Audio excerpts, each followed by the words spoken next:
Hi, I'm thrilled to have Willem Lammers, the founder of Logosynthesis, join me from Bad Ragaz, Switzerland.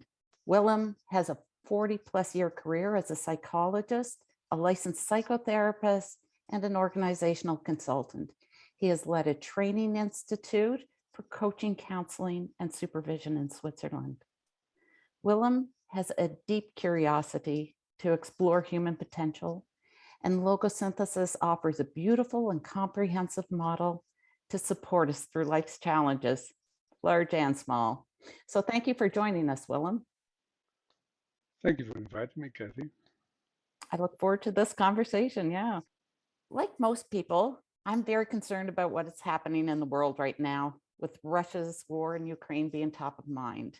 And I follow the strategies being used by world leaders, but yet I'm concerned about the impact of the damage and the trauma that is being experienced. And so I question, like, is this inevitable or is there a better way? So I'm interested in your perspective to help us understand what is happening and why it's happening and how we can move forward. So I'm listening. Yeah, I've asked myself those questions too. And what I noticed is that we probably have lived in a kind of pleasant illusion for the past 75 years that the world has learned something. I'm not sure if that's true, or better said, I'm sure it's not true.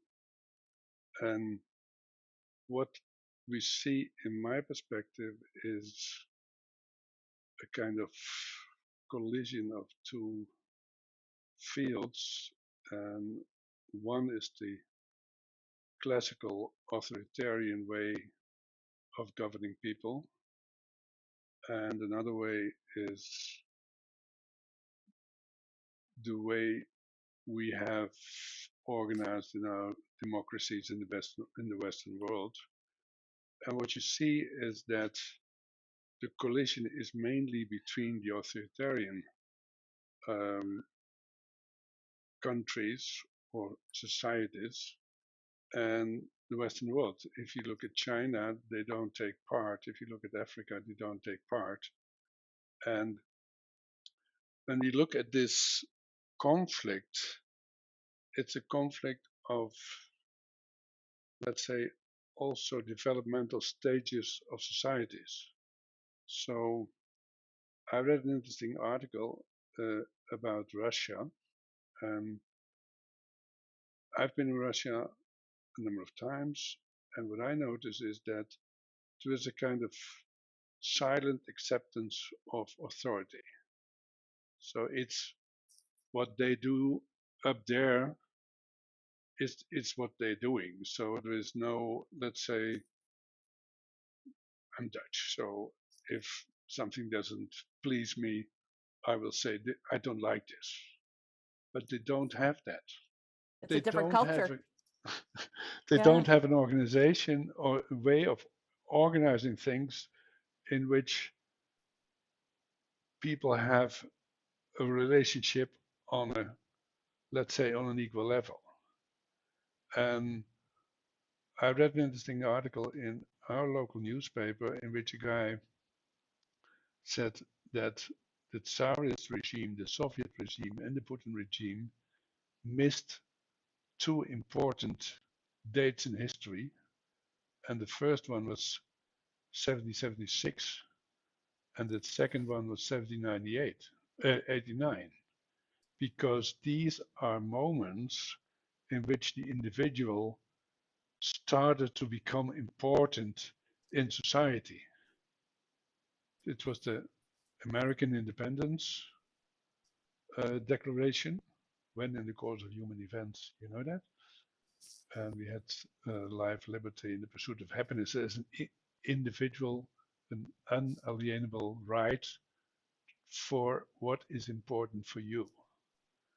And we had something similar when in 1789 the French Revolution broke out and people didn't want to be, uh, let's say, determined by an aristocracy anymore. So we have 200 years or more than 200 years of tradition in thinking about individuals. And that's the way our society is organized. In Western Europe, especially, we have in Holland, we have 20 political parties or whatever, and everybody can say what they think. And there's a kind of silent agreement if a majority of our people thinks in a certain way, then that's what we're doing. And we have learned that, especially in Switzerland, we have learned it. We had yesterday votes again, and we decide on every single thing.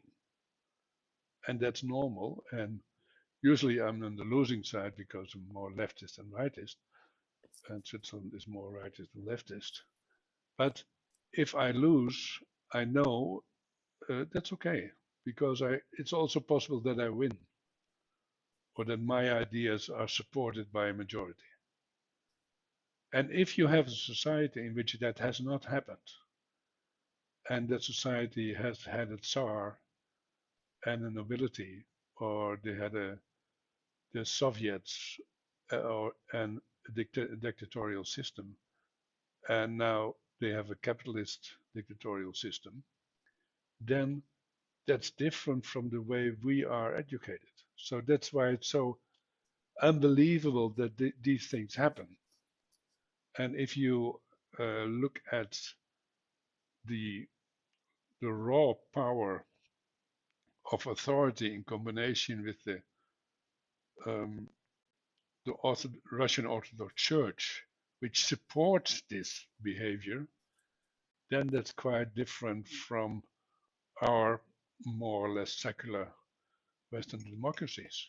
And Africa cannot take a party in it or choose a side, because they have both. And they Oh, haven't interesting. Yeah, that experience with the democracy we have for 200 years, right. because decolonization started in the 60s of the last century. China is too close in the system to say, no, are you crazy? And they also have their own interests with Taiwan. And then it's amazing how the Western democracies have come together in this thing and say, this is not what we want. And what is it Ukraine is representing? Ukraine is representing democratic system between these two fields. And there's a Russian East and a Ukrainian West when it comes to languages.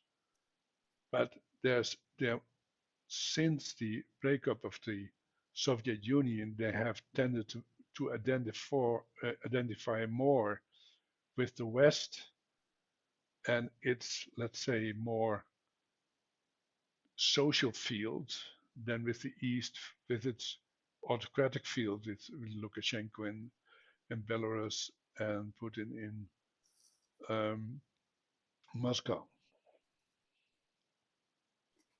So then is there any chance of peace if we're so far apart on the spectrum? Like, how do we live together peacefully? Does it have to be that the authoritarian systems, that the people have to find their voice and come forward?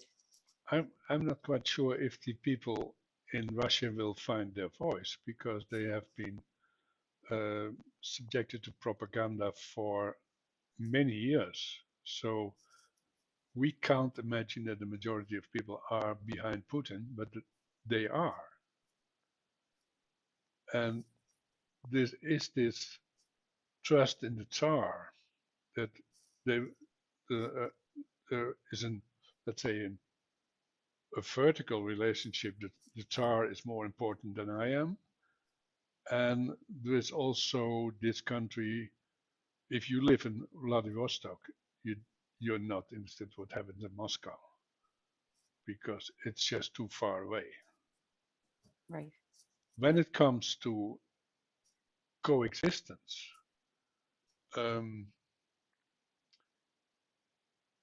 I think you have to be very clear that there are boundaries, because this Russian system doesn't know boundaries, doesn't respect boundaries. So if Putin has occupied Ukraine, there is no reason why he wouldn't um, occupy the Baltic or Poland or Czechoslovakia, Czech Republic, because these all have been part of a sphere in which the Soviet Union and the Tsar as an emperor reigned.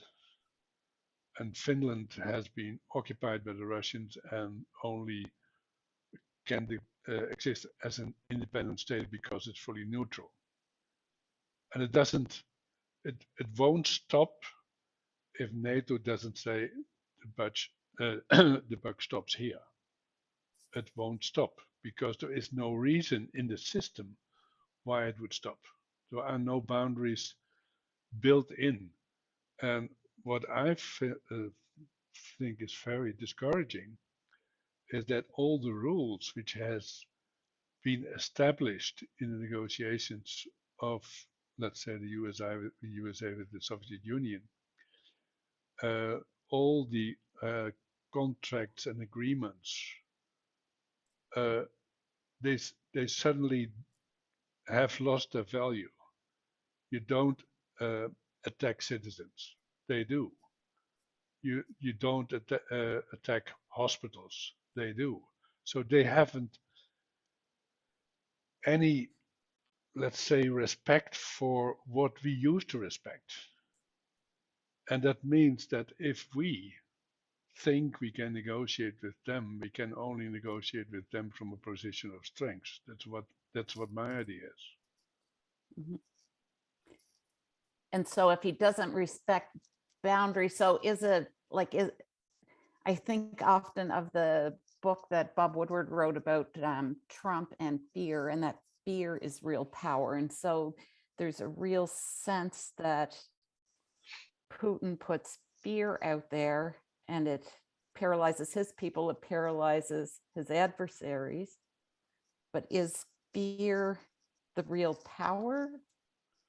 Let's say the the, the potency to install fear, and Putin is ahead of the West in the moment he really dares to think about using nuclear weapons or biological weapons or uh, chemical weapons, because that's simply not done in our way of thinking. But if he just forgets all the international treaties and says, I'm doing what I want because I have this purpose to establish my power with the Orthodox Greek, Russian Orthodox Church behind him, that's really tough. And I wouldn't bet against Putin using that power. So that when you bring in the church, like to me, we've got this real sense of, sometimes we end up creating these gods, right? So we put Putin in power, we put Donald Trump in power, we give them our power, we kind of put them in a position where we almost make them like a god, and then they think they are a god, and then they do whatever they want, and it's not based on a loving energy. It's It's based not on loving, hate and it's not fear, right? rational. And yet how do you approach them when there's no connection there? The only thing I can think about is to set boundaries and to set very clear boundaries. So what Biden has done is this week in Poland, seems very important to me and say there is a boundary you don't transgress.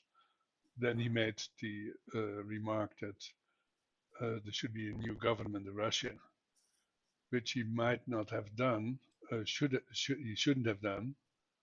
What he stepped back from that remark. That was a pity because he gave a piece of his power away because it's not allowed to say such a thing. But let's say Not allowed to say it in the Western world, or not in the West, like, in or the in Western world, a or in democracy. international Yeah. international diplomacy. International. Yes.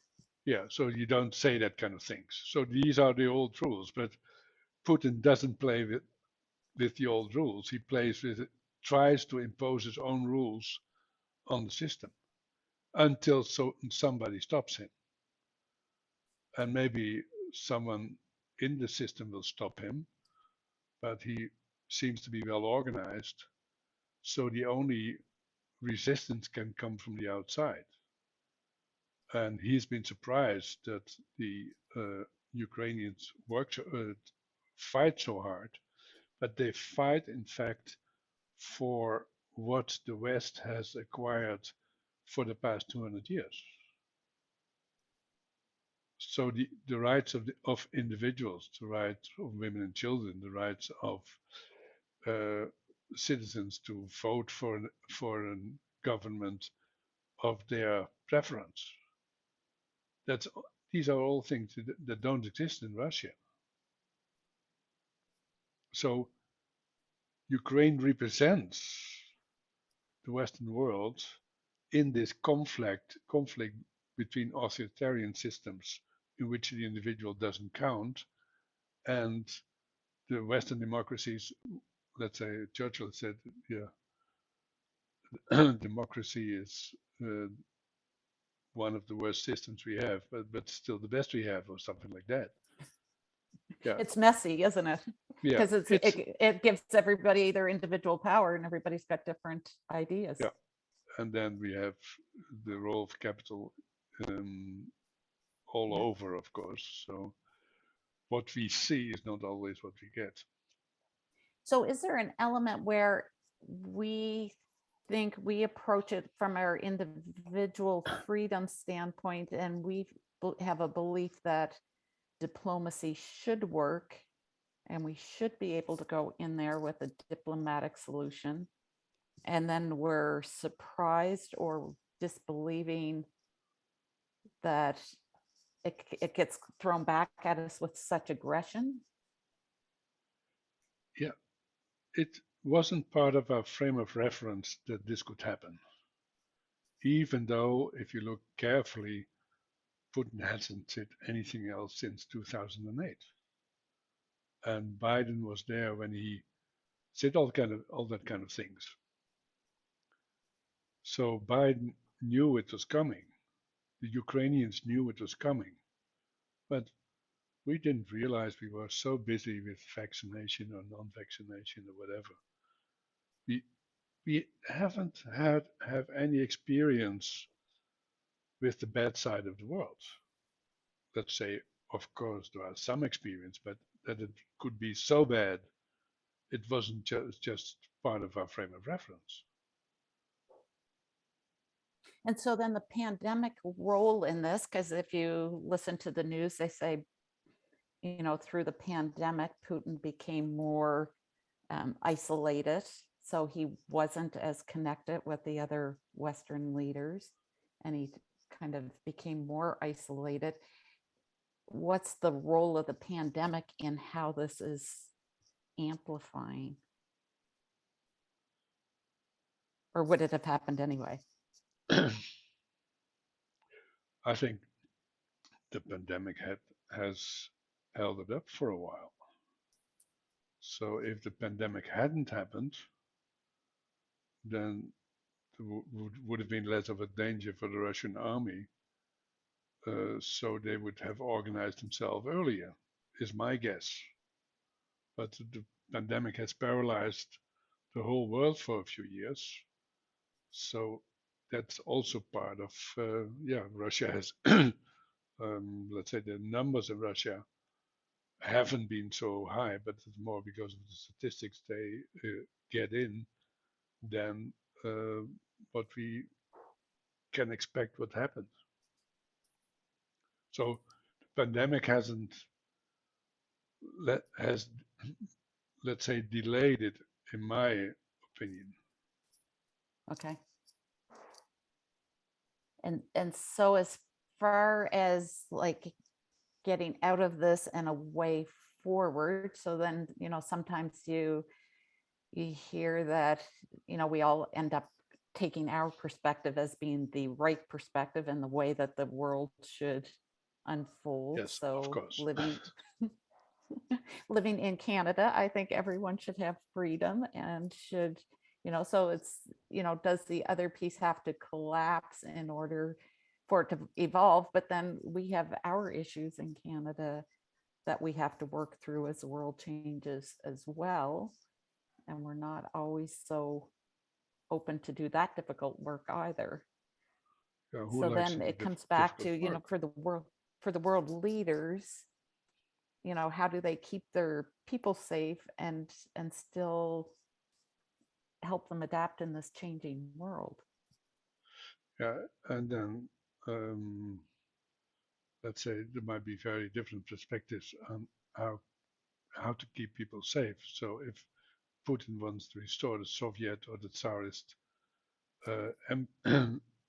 um, imperium, then when he thinks that's the best for Russia, then the rest is not important. It's not important how many soldiers die because they have enough. Uh, they don't. It's not important how poor the people are because it's never been a criteria how people went. So in the 1930s, Stalin has um, caused a famine in the whole Ukraine, and millions of people have died of hunger. And we are living still in that field. So it's our Western perspective that people should be taken care of. That's not part of, let's say, that the cruel side of that system. What I noticed when I'm in Eastern Europe, there are very strong networks of people on the ground. So people don't trust the government, but they trust their friends. So you always have a small circle of friends you trust, and what's happened outside is probably inimical compared to that little world you create. So the protection of the individual comes from a small circle of friends and family, while we have an experience that the state takes care of us in a certain way. We have a insurance against almost everything, and if the state um, usually people in the West protest against the state because it doesn't do enough. In those countries, nobody protests against the state because they don't do enough, because they don't do anything compared to our system. Well, we spend 10-20% of our state income to social things and medicine. And it They becomes a don't. way of getting in power, doesn't it? Because if you Yeah, promise that you're going to look after people, yeah, then they vote for you, and then yeah. you're in That's power, and they think that they're in power because they're being looked after. yeah. And let's say it's not an argument for us to, let's say, make Switzerland strong. Forget it. Make Canada strong with these big neighbors.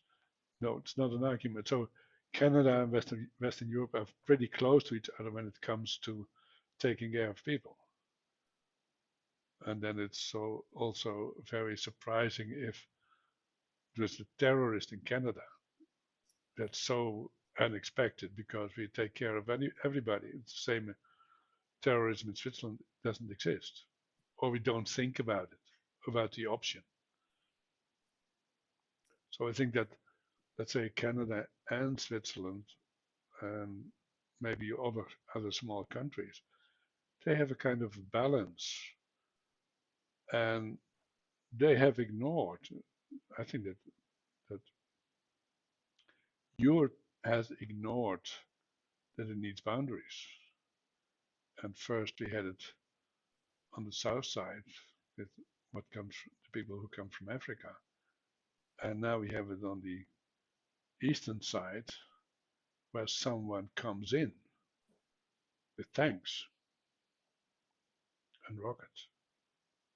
And so then it kind of brings us to, the types of issues that my daughters are concerned about, like climate change and global warming and humanitarian crises that are global in nature. And of course, I'm concerned of them as well. But when we were growing up, it was never a topic of conversation. And so if we aim to help solve and move forward to address these existential challenges, that requires globalism. So if all our boundaries now, if we don't feel safe and we shrink those boundaries and we're to more nationalist or even smaller than that, then how do we ever address the global challenges? I don't know. And I'm pessimistic if I see this happening, and if I see that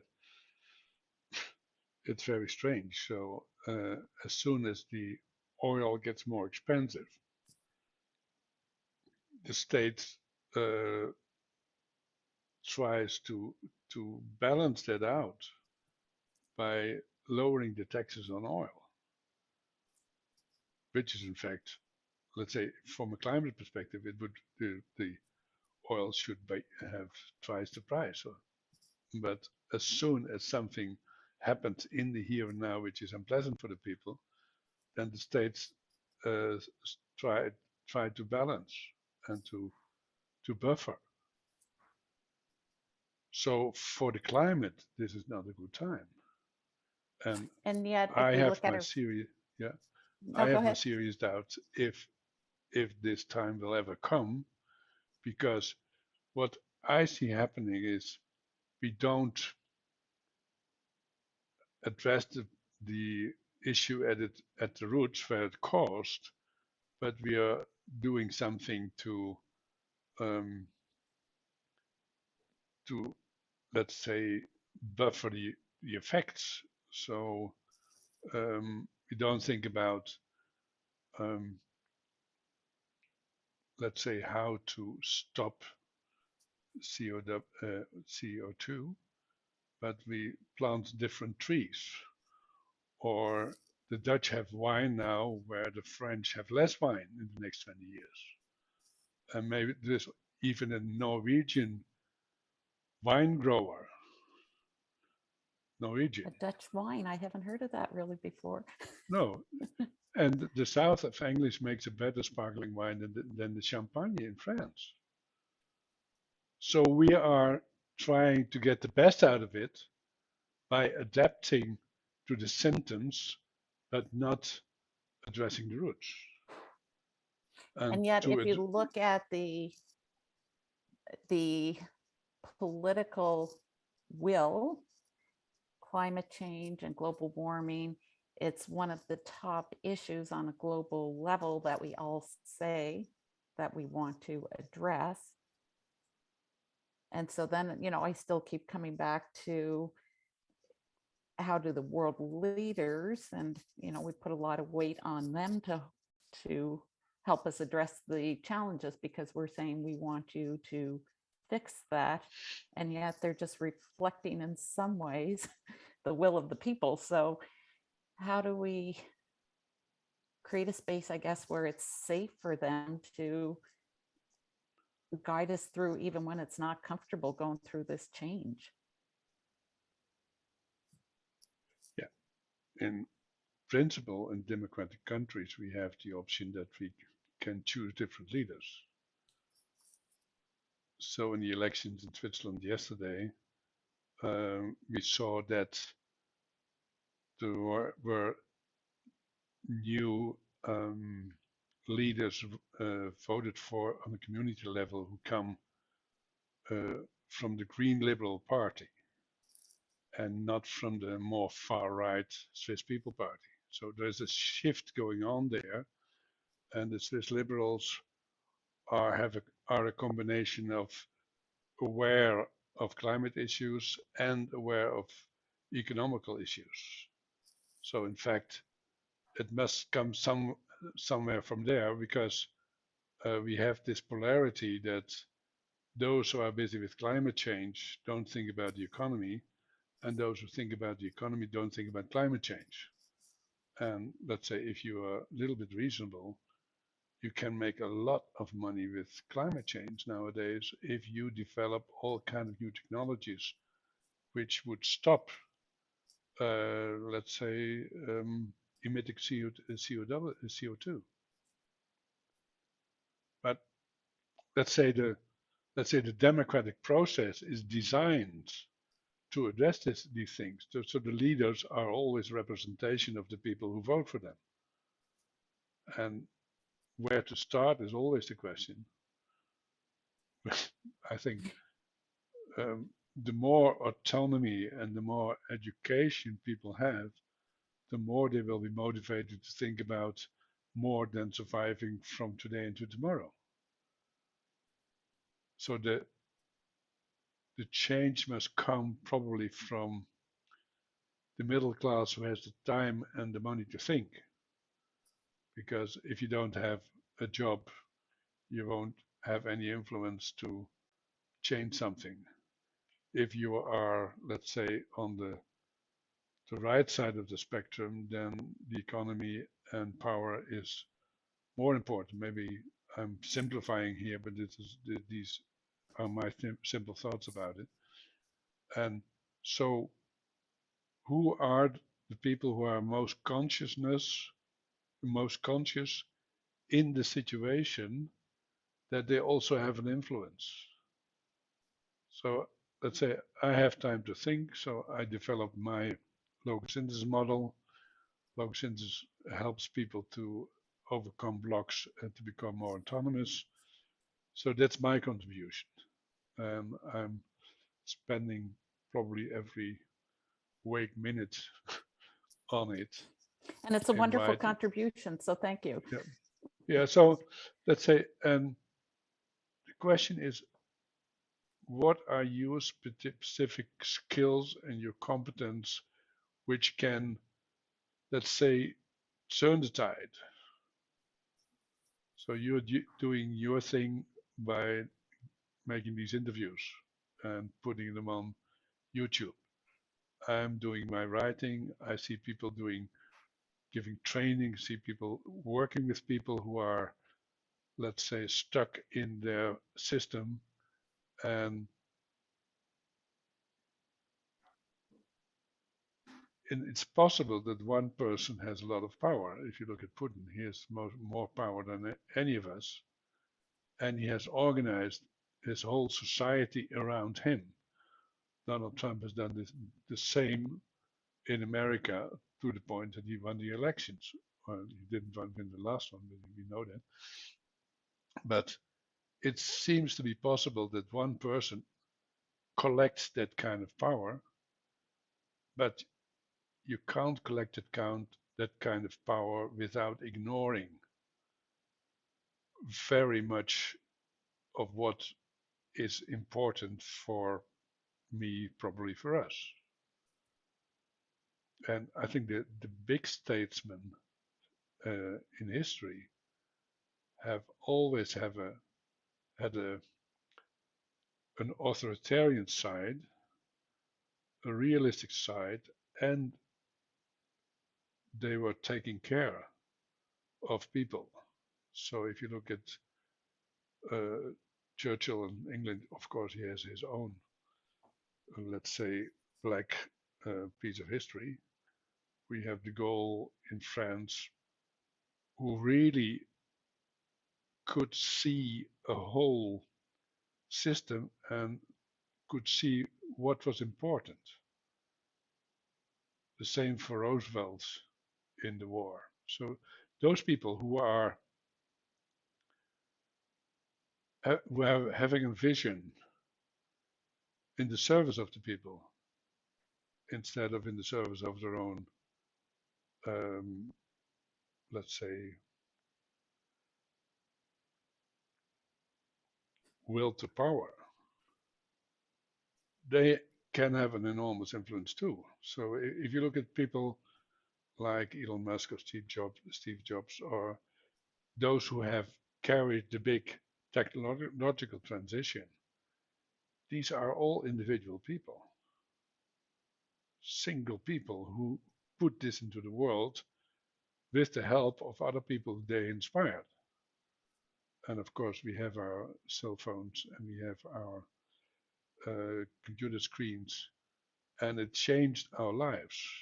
The fact that we can talk now here and you are 5 hours ahead of us or the other way around, that's because of these people have done their job. And then the question is, what can we do? What can any one of us do to activate that potential? And that potential is different for everybody. So one of the important, let's say, basic principles of Logosynthesis is that you are here with a mission and you are essence. And to find that mission, what's mine, and to give it a form into what I call the matrix, and to learn the skills and to acquire a language, to find your place in the world. That's different for each of us. And I've been doing a lot of work in recognizing what is your task in this world and what do you need to put it into form or to shape reality. And everybody's shaping reality also if you think you don't shape reality. If you do nothing, you shape reality because you give a chance to those other influences. Yeah, that was when because I published 2 books about logosynthesis based on my personal experience. And my first one was, based on being a busy working mom and working in the corporate environment and all the demands going through a lot of change. But the day I decided to publish that book was the day after Trump was elected. And I thought, surely to God, whatever I say is it's not going to be any more. If that energy is out in the world with Trump in power, then I've got to break past my comfort level. And I just got so much trust in this model as far as taking us forward and helping us to overcome a lot of the challenges that we experience. So it took a lot, but maybe that was the catalyst to say, get over yourself and just do it, kind of thing, right? And so Yeah, yeah. at the moment I'm working on a book which has the courage to create in the title. So you can't create without going over a threshold and without leaving the familiar behind. Because the only thing that's important for you is what you are doing in this world. And there was a quote from the Bible that what you do for the for the smallest people, you do it for Christ, and the Christ in the sense of the higher good. And I think that's important. So it's also in the small things. It's in supporting people, children to grow up in a certain environment which is safe and in which there is a place for more than, let's say, economic or material thinking. And if you come from a more spiritual background, it's also important that your children learn to live in this world and not in a kind of bubble in which everybody's happy and laughing at each other. So for me, it's important to to look at both perspectives. So what I call essence in the matrix. You are of divine origin. You come into this world with something which is ab- about you, which comes from you, and then you you enter this world, and maybe people are not waiting for what you have to offer. It's almost I'm always a little bit skeptical if people are really enthusiastic about a new idea, because probably it's not a quite new idea. It's a comforting idea. But living your mission is not always comfortable, and it's also not necessary, because if you are in contact with your mission, it doesn't matter so much if the other people like it uh, the first time, the second time, or the 40th time. So when I was uh, this in this process of discovering logosynthesis, my colleagues kept laughing at me. What's he at? And yeah,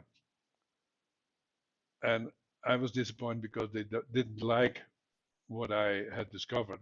I was very enthusiastic, and I learned to find the language, and I learned to connect to certain people who like it. And if people don't like it, it's not my business, because they build they won't build anything with me together. That's true, right? Because I can also relate, because when I speak about it, it's new in my circle. It's not the way we normally address issues. Um, and so yeah, it takes a while, just and not everybody understands it, and sometimes it gets frustrating. But it's such a powerful model when you work with it and understand it. And to me, it allows us to create a path forward, that we're not constantly repeating those exact patterns that we're seeing happening now when we look at what's happening with almost a replication of what's happened in the past. It allows us to kind of heal that past and move forward into something new. And so I have a lot of faith that, as we learn a new language and as we learn a new way to move forward in the world, we don't have to keep repeating the the same patterns that we've always had. And that does allow new ways to kind of show up that yeah, we can all kind of live more peacefully together. Yeah, and I think it's very important that we have a growing community of people who can talk together. So let's say if you're the only one in Canada who knows this, it's quite different from having at least a circle of people who understand and who can create a common base to go into the world with this. Yeah. So it's so different for me now, um, with a large group of people on Facebook, in the media, in the training groups, compared to where we started. And we started from scratch 17 years ago. And for me, when I first was introduced to it, it was a lot of in the world of counseling, a lot of trauma work, and that was not where I was coming from. Like, I was just a busy working mom who wanted to kind of chill out a little bit more, and coming from that corporate world.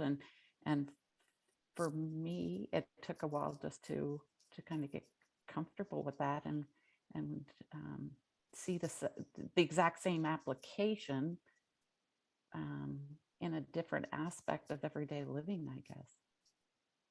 Yeah, and I think some my perspective has also shifted. So I come from a healing background as a psychologist and psychotherapist, and um, I come from a spiritual background. And in the beginning, this was about more about healing individuals than, let's say, healing the world. So, and in time, I've realized that it's more and more that how important it is to that we enter the matrix, that we look for resources around us instead of in ourselves. It's important to realize who you are, what you come from, why you're here, and then the next step is to enter the matrix and look for people who wants to talk to me, who doesn't want to talk to me. Where's the resistance? Because you learn from the resistance and you learn from the cooperation. You need both. But if you, let's say, stay in your bubble with all people who understand you, nothing will ever change because you don't leave your bubble. Yeah, And sometimes I'm if more prone to go for the resistance, and that isn't always good yeah, either. yeah, that's what I admire in you, Cathy. Let's create some, yeah. But when you see, like, I mean, I look at world leaders right now, and I wouldn't want to be a world leader in this changing environment because it is intense right now. And so, to me, working with logosynthesis, it's so consistently when you work with people, they feel distressed, and afterwards they feel a sense of peace, or, more peace, more calm, and more clarity to take their next step forward. So instead of being stuck in these reactive patterns and fear-based patterns, there's a much more calm knowing about moving forward. And I just, I think everyone can benefit from that And in this and I environment think that we're in. that's the main difference. So you are in an environment in which you can be calm and in which you can see the resources for you. If I look at, I haven't seen anybody who looked at Putin that way, but if I think, how traumatized must this guy be to need this? He comes from a very authoritarian system in the secret police, the Cheka in Russia, who is really that secret police is really the toughest environment when it comes to lack of respect for people. He's been trained there. His individual needs for love and affection, I don't see anything that, and I think that connects him to Trump also. Mm-hmm. Both are not loved, so they compensate the lack of love in their lives with the need for power. So in Logosynthesis terms, it's second order dissociation. People react to them with rejection, which activates more will to power. So the trauma of Putin is not part of the diagnosis. He is a sociopath, he is a narcissist, he is a low level narcissist. The same for Trump. But the loneliness in these guys and the emptiness and the need for confirmation from the outside world is driven by that to a level, let's say, no normal person can understand. So maybe when it comes to leaders, they need also respect for their vulnerability. Yeah, because it's not a safe environment to be vulnerable when you're a world leader, right? If you're vulnerable, then No. you're going to get So attacked. at least you need a space where you can be vulnerable because then you can reflect. If you have to defend all the time, and if you don't know if the guy next door or the guy you're meeting today is going to kill you or not, then all your whole life is organized around survival and not about, let's say, something more subtle. Yeah. And And one of the then, things that I find with the logos, from my work with logosynthesis, what I notice is that there's two aspects. One is, do I feel respected?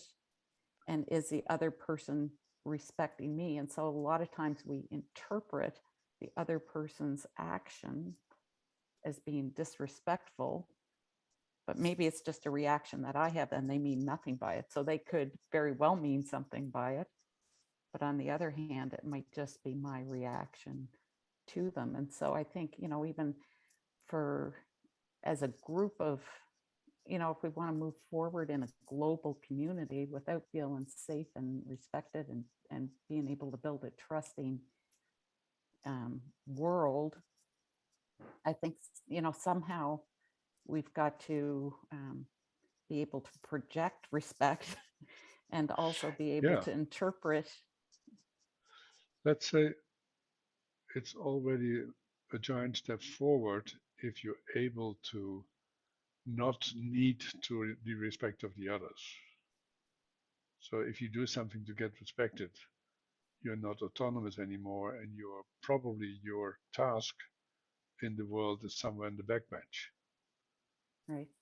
And as soon as you start with respect, regardless if you get it, then you have more of a chance, because some people will react to that respect that you show them, and other people won't, because their trauma is more than you can overcome with your respect.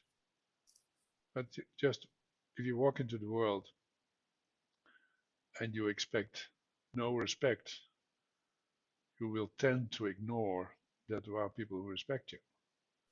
But if you see how just a little bit of you go to the supermarket and there's a lady at the cash desk and you're friendly, even though it's Saturday afternoon. You're probably the only person who's friendly on this Saturday afternoon because everybody's under stress. And if you look how just a second of friendliness can change the day or the Saturday afternoon for this lady. And there's so many opportunities we have to practice gently meeting people. Oh, I'm not always succeeding, I must admit.